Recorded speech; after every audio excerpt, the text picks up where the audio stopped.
Hey, fellow G&Ters, those of us who like our spirituality with a twist. And Daniel was making me laugh before this podcast started, and I can't stop. Anyways, so we're going through, and we are talking today specifically about the great sociologist Max Weber and his idea of charismatic authority, and how that connects into one of the things that we've been trying to look at over our kind of last little series of episodes on cult psychology. So we're going to be talking about charismatic authority and cult psychology. And this is part of what I know of what you think, Daniel, but for me, it's been one of the more fascinating, I think kind of important, but also sort of out of the box projects for us. Because we kind of looked around at the world more in the immediate rather than just talking about some of the other psychospiritual stuff we'd like to talk about. Yeah. And we decided to really go through, we're not people who do politics and news of the week, but there's so much deep stuff happening in the culture, and our way to respond to it was really to talk about kind of cult psychology. Yeah. All right, so for context of this, for people who haven't caught up with the other episodes, we've done kind of a host of different little things in the project we've been doing. We looked at social psychology of conformity and cult psychology. We looked at the great ideas of the great sociologist Emil Durkheim and how it has to do with cult psychology and how you build, like, how you get people to like bond themselves in the groups. And now we're into this last part, this kind of Max Weber part, another great sociologist, and his idea of like what kind of authorities do people respond to? So we'll get into the charismatic one today. We're going to do a series of episodes. We already talked about people who are maybe a little bit more legalistic authority. We talked about traditional authority. And now we're into the one that probably has the most connection to cult, but the idea of charismatic authority. But I mean, oh yeah, before we jump in, then I'll do the usual thing that I like we have to do in at the beginning of every podcast. If you want to help support our efforts to keep doing this kind of educational stuff that we're up to, one of the things you can do is give us a like and a subscribe and recommend to friends and do all the things that people ask you in every podcast you ever watched ever, because it does help us out. So thanks for that if you can do it. And now we're in. Before we talk about the full-on charismatic thing, I wanted to, we learned a lot doing this, and one of the things that really hit me was, on the one hand, you really could be talking, we were talking off mic, you were talking about diagnosing society, right? Yeah. And treating society. Like, can you do that? Can you say, okay, here's our societal diagnosis, the same way we'd make a medical diagnosis? Mm-hmm. And I think on some level that's part of what we're doing, right? Mm-hmm. And then the other part, though, and I think this is the part that strikes me as psycho-spiritually interesting, and I'm still coming to terms of how I fully want to phrase it. But this idea that, if you're a legalistic person, like we talked about in a previous episode, and your main thing is you like to see laws and rules and order, or if you're a traditional authority person and you want to believe in whatever tradition, that maybe has gone back through your family lineage and things like that, like it's a kind of a personality type too. So I don't know if Weber was fully talking about that as personality types, but I'm sort of seeing it that way. And that's been like, I think what's been really interesting for me to kind of realize that there's just certain personality types, or these concepts define certain personality types. Mm-hmm. And then as you get to understand them, it even gives you sort of, this might be the sort of scientific part of G&T in a way, Mm. where you start going, okay, if I got a theory, and let's say this theory is one of people who respond to traditional authority, and we kind of gave a full kind of description of that in the one of our previous episodes on this, so you can check that out. We won't do all of that again. But people who respond to a traditional authority, one of the it just hit me. I'll bounce it off. You can tell me what you think. But it Yeah. hit me that when you really look at that, and a lot of traditional authority structures, they're kind of okay with like sexual abuse. They just kind of are. Give an example. Well, like I was just thinking about like the Catholic Church. It's a Mm. traditional authority structure, and I was raised Catholic. And I mean, there were kind of priests even we were around with our family. We were like, you got to stay away from Father Tony. Like you sort of knew. And those priests, we all know the scandal now. They were all moved around.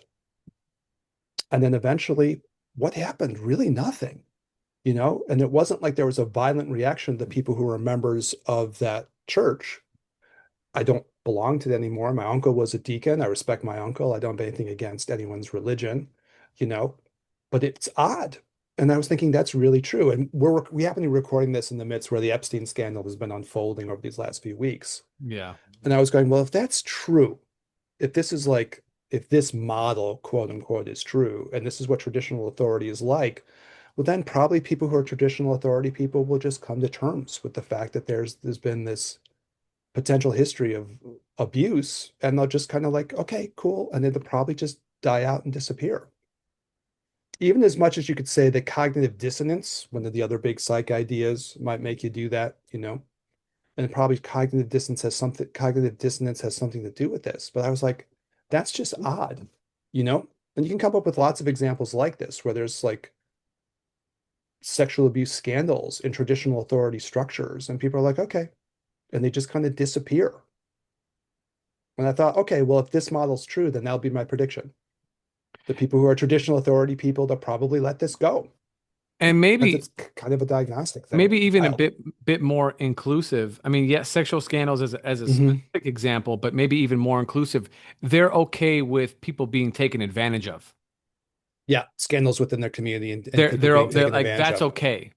Yeah, You know, we'll let that go. That part of being in charge is that's not what you get to do, but like you can kind of like we'll let that shit slide.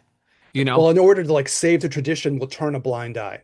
Because Yes, actually, if we really look at this, the whole thing will get shaky, correct. And and then it's that's too frightening. So we better. Mhm. and then this will go. Then you could then move that into like cult. Yeah, We'll allow. Oh well, I mean, of course, the leader's got to have 10 children. I mean, he's yeah, got the best seed, obviously. yeah, So we're gonna let that. Oh, and these are his clergy, and it's always a dude, by the way. yeah. Um, so Well, in my cult book, there are a couple of ladies, but it's pretty rare. But I okay, we'll save it for another time. But there's it's always it's some it's outliers. mostly a dude. 98% of the time, I think It's we a can go ahead dude. and we'll Yeah. round it up. You know what No, I it was mean? wild because they have one of them where it was actually a woman and she had like her own kind of sex cult. It does show up, but it's pretty goddamn rare. It's true. Yeah, Yeah. yeah. So they're just they have tolerance for abuse of power. Yeah. It hadn't occurred to me. I think we were talking about traditional authority when we were recording it. We had to take a week off. I had some family business I had to take care of. But when we were recording it, it just came up in the episode kind of spontaneously. And I Yeah. went, yeah, if we can't really challenge the bishop or whoever, even if they're involved in some shenanigans that we think is bad, because Mm-hmm. it'll rattle the whole authority structure. And I was Mm-hmm. like, okay, that probably means, that that's kind of okay within that structure. A certain amount of corruption, a certain amount of abuse is tolerated, right? Mm-hmm. Because otherwise it shakes things up too much.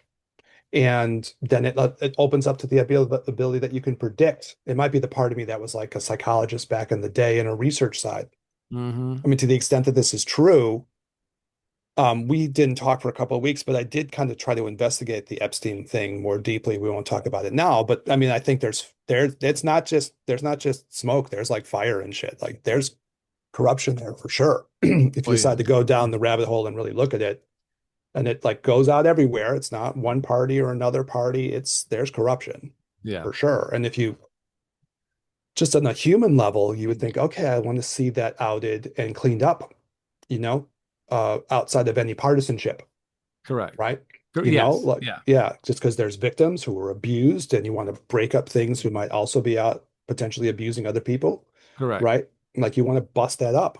Yeah. Um, like and for psychospiritual reasons, right? You can't have abuse of women in Tantra. No, no, no, that's not right. You have to stop that, you know, even from the psychospiritual point of view, the historical abuse of women has to be stopped. Well, and we won't go into it, but they're only mentioning women. They're like Also true specifically, too. Yeah, they're also true too. Yeah, specifically only mentioning women. yeah. And for me, for just understanding the world that we live in, yeah, No, no, that's true. I'm sorry. That's a good call. I'm sorry. Let's even let's understand evenly that like the desires of those who have an endless desire for debauchery and things that cannot be purchased. It is not limited to the standard desires for what most people would consider tolerable or intolerable in this case. And I don't believe that it stops at girls personally. So, No, and like if you go to other scandals, it's definitely young boys too, oh, right? totally. Yeah. Yeah. That you said an interesting thing there, and we won't go on the down the rabbit hole of that either, but the thing that you can buy everything you want except this thing is interesting because I was listening to someone talking about Yeah. this whole scandal who's been, like an investigative journalist around it, and that was one of their theories. You can buy everything, but you can't buy this one, and it gives it this Correct. weird, you know, uh, perverse psychotic allure or something, right? It's That's the bizarre yeah, psychologically. Yeah. that's the disdain that most people have for various levels of authority, and then people who have purchased their way outside of society's druthers, the elites, the quote unquote elites, the people who have money, basically, like Yeah. enough money to do whatever you want. The problem is that you're really at the top of the food chain, and I don't, not spiritual pyramid, but of the normal food chain of society. You're wanting money, you're wanting power, and then you're wanting the things. But when you have both money and the power and you can have the things, that doesn't give you the same dopamine dump that it once did, you know? I guess there's a certain truth to that potentially, right? Because that's what You they're talking about. yeah, so you need more. And that's why social media and whatever, it's why I've always been, anti that shit is because it's an endless dump of dopamine. And so people who are kind of like on that regularly, they know that like the like that you get from the person you want to like your shit is not the same value as a like on a post from somebody else that you don't really care about because you want that particular thing. That's the nugget for you. But then when they start liking your stuff all the time, it doesn't feel as good as if you weren't sure that they were following you or doing whatever.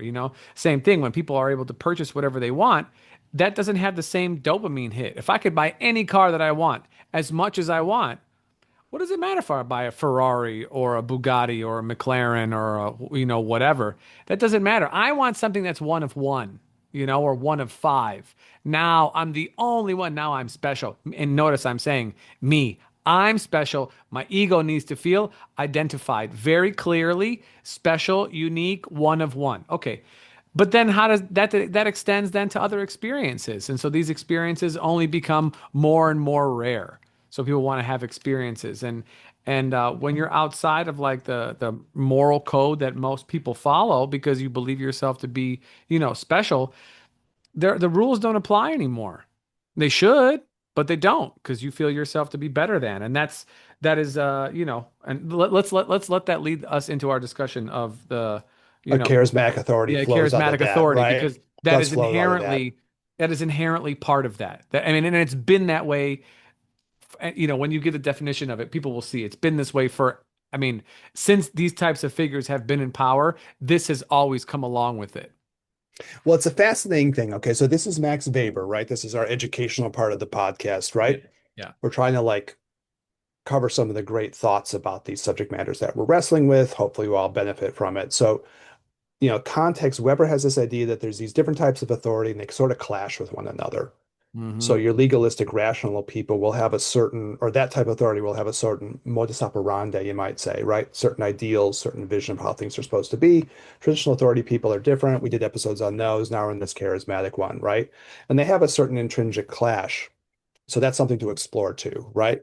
And I'm, again, like to me, I'm, again, maybe as a psychologist and a clinical person, I'm like, I think these are personality types too, either on the Yeah. top or the bottom, people who are drawn to this some way or another. Yeah. So charismatic authority. Okay, so the interesting thing about this in Weber is the use of that term, and we just have to point it out, does go back to Christianity, right? And so some of these things we would think as being very toxic leaders just inherently, right? You're full on cult leaders. But he's drawing back on something that's Christian, right? The charismatic movement, right? So again, it's an interesting thing because we can decide what of this we might think is good or what of this we might think is bad. But he is drawing from that, right? Hmm. So then we can trace through, we're going to emphasize more the toxic sides, right? Um, all right. So, we can see that this can fit in with something that we would all agree could be toxic and then the cult idea. All right. So the big idea here is that you have to see the person who's the leader as having some kind of superhuman qualities, Hmm. right? You have to invest this leader with something, superlative. And so in doing the research around this for this, you can have different versions of what this might mean, and we could think of something being good or bad. But certainly you can say there might be a shamanic version of this, right? Where the Hmm. shaman has super qualities, and we can invest that person as having a lot of charismatic authority within whatever the community that would be. Hmm. Or back to like biblical prophets, and we'd say, okay, this person has seems to have special, abilities and qualities. And again, we can value judge that whether we think that's good or bad. Um, Warrior type people, historically kind of get this kind of thing, right? If you're in like warrior type culture settings, one of the people I was researching would mention like Achilles or something like that for the Greek myths or something. He's a warrior. We invest him with these super qualities, right? But Yeah, go ahead. you know what's interesting, Eric, is that like we fancy ourselves as a very rational, rationale based society, you know, Mhm. and yet we love cults and anoint people who have a mystical aura about them that is outside of rationality. It's almost like we cling to rationality as if it is the language of understanding, you know, or the currency to understanding. Maybe that's a better way of putting it. And yet the things that have the most meaning are outside of rationality. I And mean, it's interesting that way to and figure it's out what to almost do about that too is interesting. and it's Yeah. almost and it almost has to be that way. You know, you almost have to be outside of rationality, or else you would be subject to the same laws of investigation that everybody else would be, and then you would have a bunch of holes poked in you because you can't claim some sort of like spiritual superiority. I'm dunking right now, Eric. I put some needles in You my got head some earlier. flow, man. You got You some know, flow. yeah, but like that's how I see it, right? You know, we think of people in charge all over the world now, and there's an air of spirituality almost with them. You know, like you're saying, like they have this superhuman quality to them. And that doesn't hold up to the rigors that we believe in. Science. Oh, I guess that's why you might attack it. But anyways, I Yeah. digress. It's interesting in that, like, I have like ambivalent feelings about this, even in the spiritual traditions I'm interested in. I met some Yeah. people who are extraordinary people, Yeah. and like who could do some pretty wacky, extraordinary stuff, like Mm-hmm. great Zen masters and Qigong people and Mm-hmm. great teachers within spiritual stuff. Yet at the same time, and I've come more and more to believe in this as we've gone through this podcast, I still think you need the rationalistic authority that has to be part of this, right?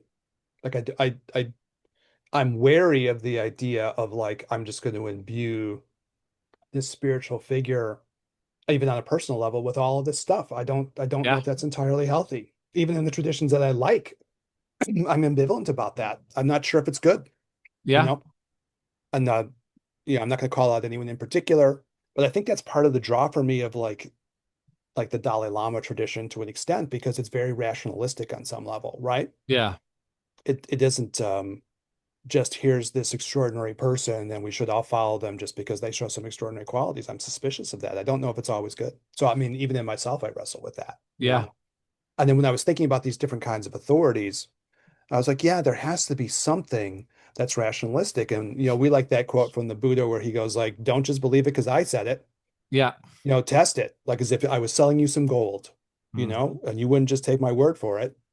You would test it and you would scrape it and do the everything you need to do to confirm that I'm not giving you like some fool's gold. Mm-hmm. So that's interesting. I've like asked a lot of questions around this. This has been an interesting series for me. You Mm. know, yeah, the same way it's like hitting for you in different ways. Yeah. Mm-hmm. The other thing that was brought up with this, and maybe it fits into what you're talking about there too already, Daniel, is, one of the guys I was listening to about this would talk about military figures that might be more current, but we don't have as many of those now. We don't even have like famous military generals like, a General MacArthur from World War II or like a Patton or something. We don't have those figures. They're not Not, so no, notorious anymore? no. I mean, I'm not so. I mean, I'm just, again, I'm a generalist. You know, Uh-huh. you had from the first Gulf War, you had Norman Schwarzkopf because he was the Well, first. one of the guys I was listening to mentioned him as like Because fitting into that thing. yeah, because he Hmm. was the first five-star probably since I don't even know when, a long time. So five-star general, which means you're in command of, you have the high, you're the Hmm. highest ranking general because there's many generals. Um, and that was kind of it. And then you had, but then why is because generals have generally moved into politics after their service is over. And Hmm. so the shine of their time in service and in theater, specifically, I mean like battle, um, tend to tends to get a little sullied because of their political affiliation or their supposed political affiliation, so thinking of General Flynn, right? Yeah, yeah, yeah. Hmm. He's And not, he, yeah, yeah, no, off the deep end. And but super then partisan off the deep end super guy, partisan, so he's whatever. not But going to then, carry the same shine. Yeah. you had another guy, uh, what's his name? Mad Dog, Yeah, uh, Matt Doug Mattis. Yeah. General Mattis, thought to Mhm. be a partisan person. Turns out not at all. Actually, I heard him speak at a commencement at West Point some years ago, and was very nonpartisan, actually, surprisingly so. Yeah, a lot of So, the military people I talk to about him, they have really good impressions of him, yeah, like people very, who very served, good. indirectly under him, but they were like their opinion of him is very high. Yeah, Yeah. so we just don't get that. So those people they don't move into the zeitgeist of general awareness because they Yeah. don't, unless they're moving into politics, you're not going to know them. So it's hard to anoint them, you And know? maybe the United States just hasn't had those like massive military, victories that have been so clear cut, like for so long in our lifetimes, It just hasn't been where there's some person that gets all the aura, to use the Gen Z term aura. There's also one other Yeah. piece, Eric. Hmm. And spoiler alert, if you have not watched Oppenheimer, turn this off right now. Turn it off right now. Hmm. But I don't know why I need to do that, but whatever. And Oppenheimer, because we already know the story, but um it is, Oppenheimer feels bad that he was the one who was in charge of this project, Yeah. to make the atom bombs. And he goes to see, I think it was, who was it, Truman Yeah, at yeah, the yeah. time. Hmm. And the guy's like, he's like, I feel bad for what I did. And Truman told him, he's like, what did you do? It's my decision. I Oh, did this. interesting. You didn't do shit. Thank you for your service. Really, that aggressive? Yeah, Like, and then when he's wow. leaving, at the end of the movie, he goes, "Get this pussy out of here. I don't ever want to see him again." Truman says that? Yes, that's No supposedly that's what it. shit, Yeah. really? So Okay. so why don't we have that? Is because it reweaves us back into our point about charismatic authoritative figures. They want the glory because they are the one in the Mm, limelight. So they're going to yeah. absorb all of that. They're because as we've seen from many stories previous, the generals get the glory, and now all of a sudden the general is in the next is a parallel to the leader. But the leader inherently is always having to fend off people who want to be in his position. And Well, if that's could be true too, right? and if, Yeah, yeah. and only really, you can't have multiple people who are outside of rationality in terms of their superlatives. So therefore, if there is somebody who is outside of rationality and almost superhuman, and now there's two superhumans, we already know, unfortunately, in this world, there are no Marvel characters, you Yeah, know? yeah, yeah, So we yeah. can't have a team of superhumans ruling over us. It doesn't work. Look at the series The Boys. They're just, Yeah, I was just thinking of like Homelander, right? Like yeah. that the shine is off of that, right? We Yeah, it don't doesn't have it that doesn't go feeling well. anymore. So inherently they're looking to have people be intentionally below them because they're the special ones. They're the most special, and therefore that's why they're in charge. Well, I suppose like and we'll close it off, but I don't know if Iraq and Afghanistan, those wars just don't look good, No. So if you need like to get the shine of that, you probably would need like a war that everyone thought was just, like a Patton World War II thing or something. We all agree it's just, and that person can get that aura around them, right? But What? honestly, Yeah, we weren't alive during that period, and the people who were are no longer alive now. yeah, So yeah. we don't even know the resistance that was here. We assumed that like everybody was gung ho, and Hmm. dum da dum dum dum. Like we look at shit now and we're like, oh no, this is obviously propaganda. But what do we have from that time? Propaganda.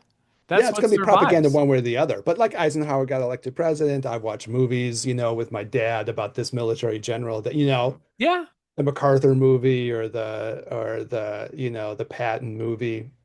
Like, so anyways, it's interesting. We'll have to see how our culture goes forward with that. But Yeah. what one of the guys said was that as far as this thing goes, and he uses a weird word, he talks about berserker. I don't know if like Weber uses that, but athletics is like that maybe now a little bit too, where it's the athletes Sure. who are taking on those that kind of quality, right? Yeah. So like a Tom Brady or a Michael Jordan or a LeBron James, And that's interesting to talk about that. Maybe we'll take some of those athlete guys and come back to it because, part of Mm. what's going to happen when we get to it is the more miraculous the feat, the more the person gets the aura, right? So, um, all right. Anyways, in this list, shamans and prophets and warriors, maybe athletes in our culture is kind of doing that. And then people who you probably would call demagogues, right? So a provocative term. I think Napoleon came up as an example, if you look at a historical figure, but power hungry leaders, Mm. right? And then the idea with all of this, as we were just alluding to, is the idea that they have something miraculous. They do miracles in the eyes of their followers. So they get imbued with this, like, again, like transcendent quality, this supernatural quality. Um, I know one of the people I was talking to about this, one Ryan K. Davenport, our anthropologist and TCM friend, he said that after that bullet just grazed Trump's ear, he was like, "Oh my God, he's going to get elected, like no doubt, and he's going to take everything over." Mm. Just because of the aura of that charismatic Correct. Yeah. quality for the people who are his followers, it's going to seem miraculous, right? Yeah. Interesting. Yeah. Have you So the seen this? next, Have you seen the scar, by the way, or no? Huh. Okay. Anyways, so you were saying I'm glad you went there. Thanks. you were saying, Eric? Moving on, moving on. All right. So the interesting thing about this is there's like a kind of a duty boundness to this type of authority because if someone comes on and they seem to have this specialness about them, there's this specialness, charismatic power, and authority, well, then the people who are drawn into that, you feel a need to follow that, right? Because it seems so persuasive. How could I not follow this person? Look at what a Mm-hmm. badass they are, Mm-hmm. right? Mm-hmm. Mm-hmm. Mm-hmm. And then it creates this weird situation that no matter how otherwise unreasonable the authority might seem, it still will get this, again, kind of like, again, aura of justification around it, right? Just by virtue of the fact of who it's coming from, because we've imbued this person with all of this charismatic power. So I think that's kind of a fascinating thing too, because it really shows you for people who are maybe under the sway of that, or if we want to make it a psychological type and you're vulnerable to that, Mm-hmm. even if it seems like what you were talking about reasonableness, right? Even if it seems kind of crazy, you're like, well, it's coming from this person. And it would be bizarre not to obey this person because look at their super awesomeness. Right. Yeah. So it doesn't matter how crazy it sounds. I guess I still have to kind of go along with it. And that has a certain weird kind of inner rationale to it, I suppose. Gotta I think do it. that's an interesting observation, right? Gotta do So, what Daddy says. yeah, especially because why would I not obey him? Look at like he's like super awesomeness personified. Mm-hmm. Mhm. This also then creates like how you structure the charismatic community, which everything sort of funnels around that charismatic figure, that charismatic leader. So it's kind of like there like you don't like in the legalistic authority thing we were talking about before, a lot of hierarchy, a lot of division of power, a lot of things where you kind of disperse the authority around, right? But this will all be magnetized around that one figure.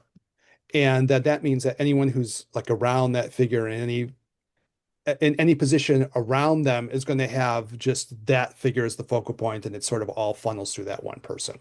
Eric, is Seems there an clear, example of but a not like distribution of power. Everything will hinge on like what's my relationship to this person. So you might say like Pam Bondi fighting to be close to Trump, and someone else will be fighting if we want to make him into this kind of person, right?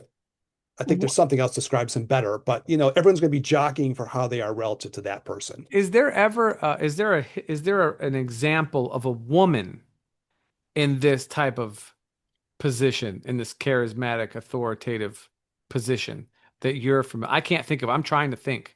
Well, I'm not trying to think. I am thinking, and I cannot think. I'm trying to think. Well, Um, there's like some of those. There are female figures that can show up.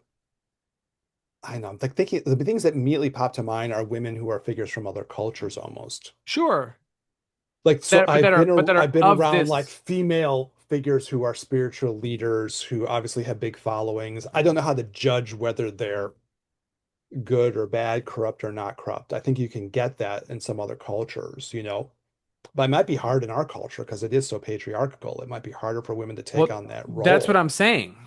Hmm. That's what I'm saying. There's almost like an aura of, we've called this before, like superficial masculinity. That is superficial. I'm going to make a list, superficial masculinity, Hmm. this sort of like um, superhuman quality uh, that creates an aura of justification, Yep. you know, and what's the other one? Well, it gets into the idea of like how this relates around. You can build a community where everything funnels through devotion to the leader. Yeah, and that leader is outside of rationality. Yeah, yeah, yeah. They're The rationality isn't going to be imposed on them because it would be irrational not to follow them because of their super awesomeness. yeah, hello. That's the rationality. Have you That's not right. seen how awesome this person Yeah, is? I mean my Hello, that's the rationality. wait, my God. Oh, wait, my God. Oh. Yeah, It strikes again, does it not? Or has it ever not stricken us? it is an interesting question.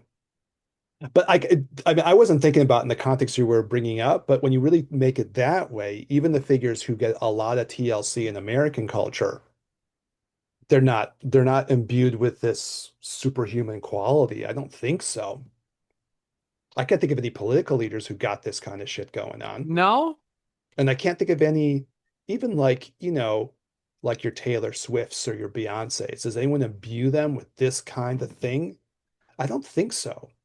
And I think even their vulnerabilities make them more interesting. They don't have to put on this super shine This is a cult of something phenomenon. transcendent. It's interesting. This is any cult, any structure of cult. This is the structure of the cult. Well, I mean, this is the one that, when we were talking about doing Weber, this was the one that was going to be the most culty. Yeah, yeah.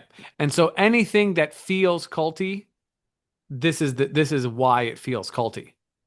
Now, I think you can get traditional authority in things after the cult figure dies. So we had on Leslie, right, to talk about what it was to be Jehovah Witness. That can be a Yes. cult, but that's based on traditional authority, probably. A Yes. long time ago, this dude said it, so now we're still following it. And I think and then we'll get to that idea that what happens as this progresses forward. But yeah, I agree with you. I don't know if you see the female figures. You don't see the female figures. The other thing with once the cult figure dies, the replacement it emulates tries to emulate and doesn't try to steer away, and then next subsequent generations will harken back but make further changes. And according to, because I did some social psychology, and one particular social psychologist, they call him the father of sociology, or I interchange those words. So apologies if that's confusing for people. Sociology, the father of sociology. I don't know if he's Turkish or Egyptian. Ibn Khaldun is his Mhm, name, mhm, mhm. Yeah, yeah. and he says four generations. The first Oh, yeah. person, I've looked at a little bit of him too. Yeah, that might be yeah, the way that works. yeah, the Yeah. first person is the first generation, and that's the strongest. That's where that comes from. The next generation, and he's talking about kingdoms in particular, but it can be related to other things. That is like the son. So they could say, "Oh, your father was a really great," or your mother was, but it's probably father. So your was a really great man. I knew him. You're his son. I saw. Okay, but then now the next one is like, "Oh, your grandfather." But Yeah. no one really knew him. They heard tales. And now it's your great grandfather. These are now legends. And after that, it's like, oh, your great great grandfather. No one knows at this point. These are Yeah, echoes it gets from the too far past. away from the source. And so, Correct. yeah. Hmm. Yeah. Yeah. Yeah. Well, we can even double back on that. Weber has some stuff about how he thinks this stuff can get passed along. Sure. So, yeah, yeah, yeah. But that's true. That's like already interesting, right? That's one of the pathways that you can get, right? Mm-hmm. Yeah, through familiar lineage or through other things like, Mm-hmm. okay. And then maybe we'll get back to it because that's going to raise a big question of like what's going to happen. Like people are debating this now. What's going to happen within MAGA to the Mm-hmm. extent that MAGA is a cult? What's going to happen to them, right? Mm-hmm. Mm-hmm. I'm okay calling it a cult, but all right. Um, okay, so the other thing that comes up is the relationship of money. to this, the financial aspects of this. And there's kind of an interesting point that's made, which is that this person should not make their money through normal means because that's too mundane. Mm, That embeds you too much in like the structure that's here now, and you're supposed to be transcendent of that. So the interesting thing is if you go back to like, say, the Christian tradition, maybe you're there and you're asking for alms and you're supporting that way, or like Buddhist stuff, right? As a hmm charismatic tradition. You could be begging, you could be getting gifts, but the other part is that you could steal it or you could conquer it. mm, And in a weird way, the point that's being made is that in any of those ways, if you're stealing or conquering, even, we would say, well, that looks not that awesome. But the point is that you're not part of the normal rules of the world. To the extent that the charismatic leader is just doing mundane work, working, making their money, making their finances in a mundane way, that doesn't work because that seems to undermine the magical qualities of the person who's the charismatic leader. They're supposed to be outside of the rules of this world and are also supposed to be sort of challenging them. I And got I it, Eric. couldn't help thinking like, like even if you go to like DGT or President Donald Trump, does he make any money in any legitimate way? Really, no. Right? You have It's a to big be. story of like sneakiness and corruption. But if you're into charismatic authority, you're kind of like, look at this guy. Well, He's look, I mean, miraculous, right? It gives Look at the Putin. person miraculous powers. There's numerous people that'll say Putin's the richest person in the world, Hmm. but on his All through Google, no route of legitimacy. but if you look at his Wikipedia, it doesn't say he's that rich, you know. But here, I have it.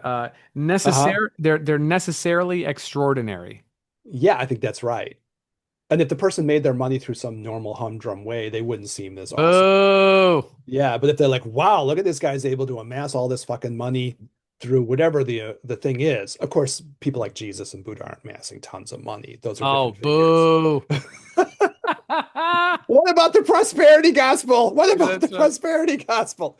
Yeah. So, anyways, the person should be able to get their money in through what seem like miraculous ways. And if you're going to conquer, you just or you're even stealing, but you're like, wow, look at that badass person. They're outside the Mm, rules of things. It's an interesting observation. mm, And then when you look at the time now, you're like, yeah, we got a lot of motherfuckers who work within this thing and they yeah. do a lot of corrupt shit. But I mean, if you're into charismatic authority, if that's a psychological type, then you're kind of okay with that. It's Does one of he those things that say? answers the question of like, why do people tolerate that level of corruption?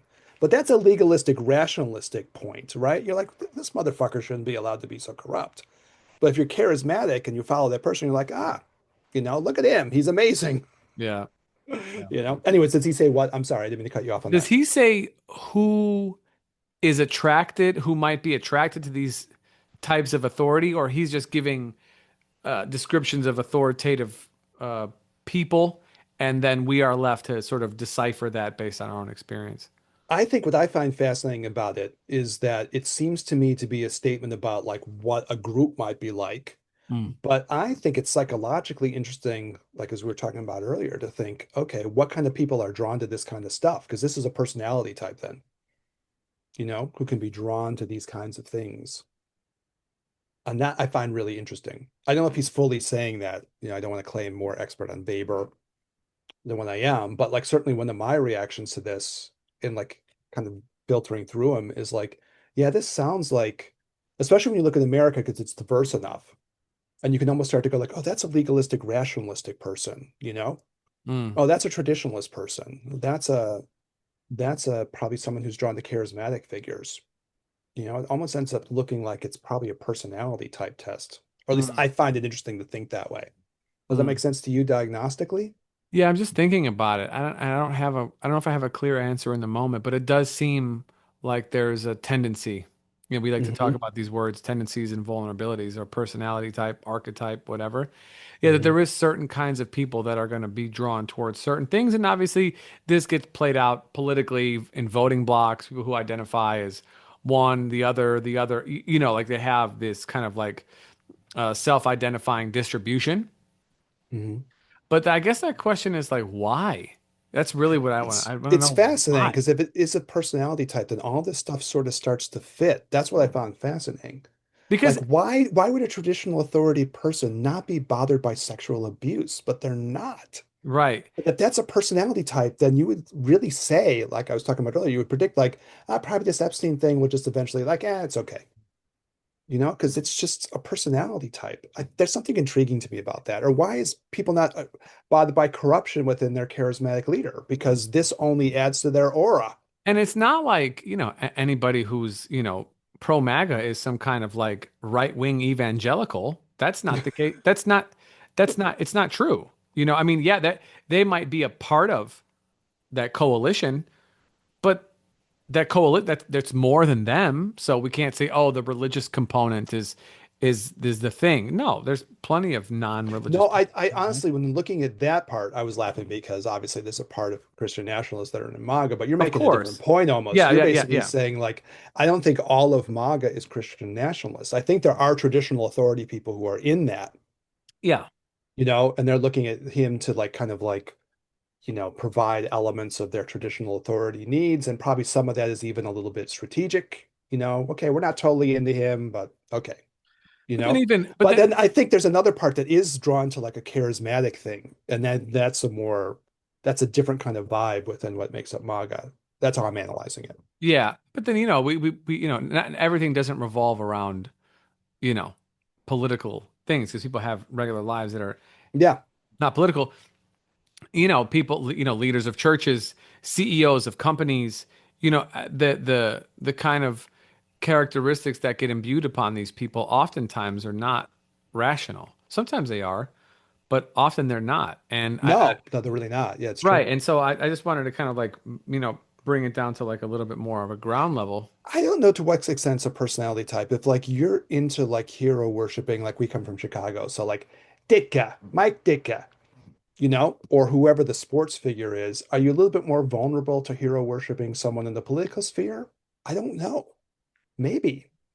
I don't know the answer to it, but it's one of the things you would wonder about. And then it's a kind of like a personality trait. And then you're looking around for whoever that charismatic person. I can't lie, I've seen this in like the spiritual circles that we move Yeah. into, and I'm Yeah. uncomfortable with it. Even with teachers that I love, there are people who will get they have a lot of that charismatic personality type to them.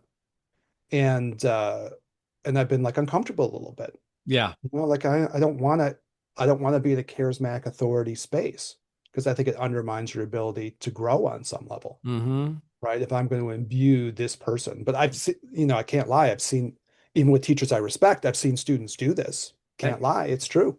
and I've had numerous people reach out to me over the years when they see that I offer some shamanism or something like this that is kind of outside the norm, Yeah. that they are specifically seeking a miracle. Yeah. That's what they want. And I find that to be interesting because it is again, it's a non-rationalistic kind of experience, number one, but then they want it rationalized. You know what I'm saying? So they want something, Oh, I see. Okay. so they want something that transcends language to be moved through language so that they can understand it in a way that they can break it down. There's like multiple layers of filtration, and it's sort of the opposite of what they're wanting actually. And for the few people who, and I'm not saying I could perform miracles. I'm not saying that not saying that at all, right? I'm just gonna say I've done some, as we all have.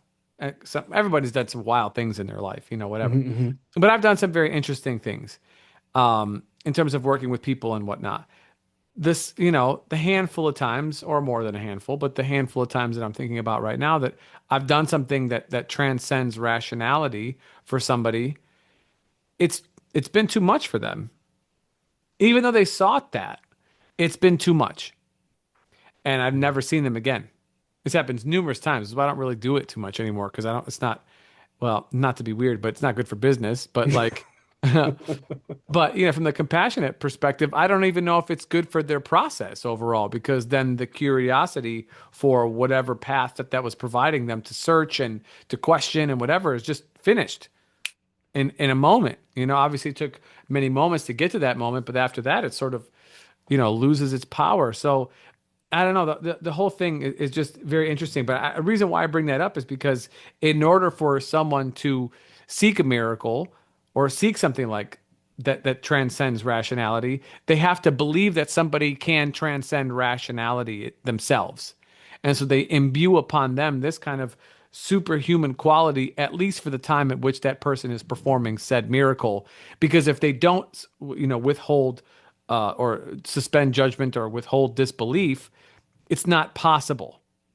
They'd have to be, Yeah, yeah, yeah, yeah, yeah, yeah. you know You'd what I'm have to saying? buy into the fact that someone could be miraculous to imbue any individual person with that power and then like elevate them to that space, right? Correct.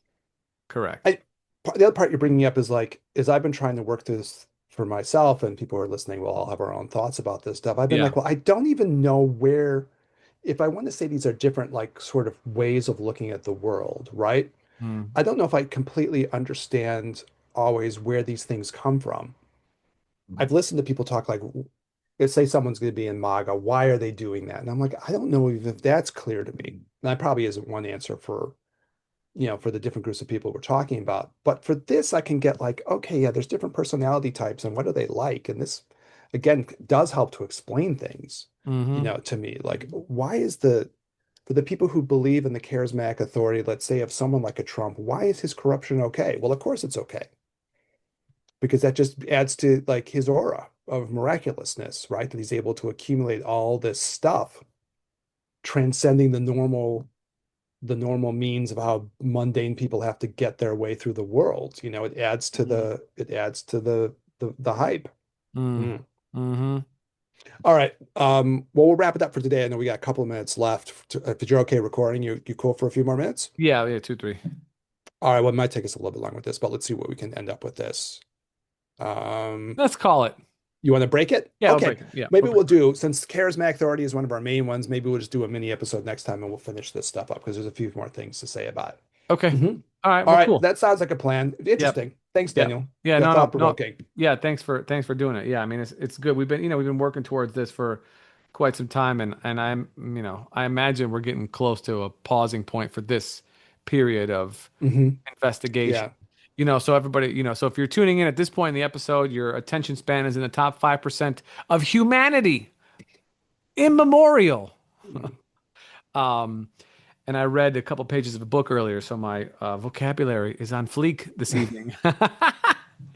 But thanks for tuning in. And we're just we've been doing this kind of like social psychology, sociology, diagnosing society as if it were to be a patient, and we're sort of working through that process together out loud over a long duration, over these last few months. So if you found this stuff interesting, thanks for tuning in. If you're listening today and you don't find it interesting, then don't tune in again. But we do, we've been doing sort of a spirituality podcast, and we still are over, the past 5+ years now, and we've covered many, many topics. But I think at the current moment, there's just a lot of stress in the world. There's just a lot of stress, and there is not a very clear end as to when that's going to be. Newsflash, there never is a clear end as to when that's going to be. Same thing kind of during COVID, but at least during COVID, we had an idea of what the cause was, and we just weren't sure when it's going to end. Now it's less clear, and there's just lots of people who are affected, by various forces, some environmental, you know what I'm saying? So it's not just one particular thing, but as compassionate people, as philosophers and medical practitioners, we try and observe the world around us so that we can orient ourselves and orient where it is that we could put our efforts in order to help people in the way that we find useful, and that really is through understanding. That's my medicine. I know, Eric, I believe that is one of your medicines as Mhm. well. And so if we can filter what we're seeing through our lens and try and break it down into bite-sized pieces and then share it with people, that helps us to understand personally. I know it does for me.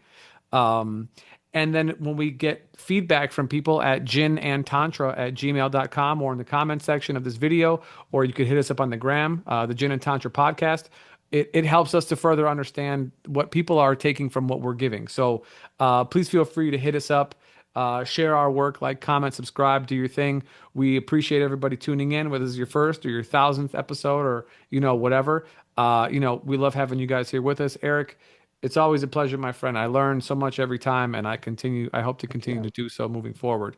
For Eric, this is Daniel. We'll catch you guys in the next one. Deuces.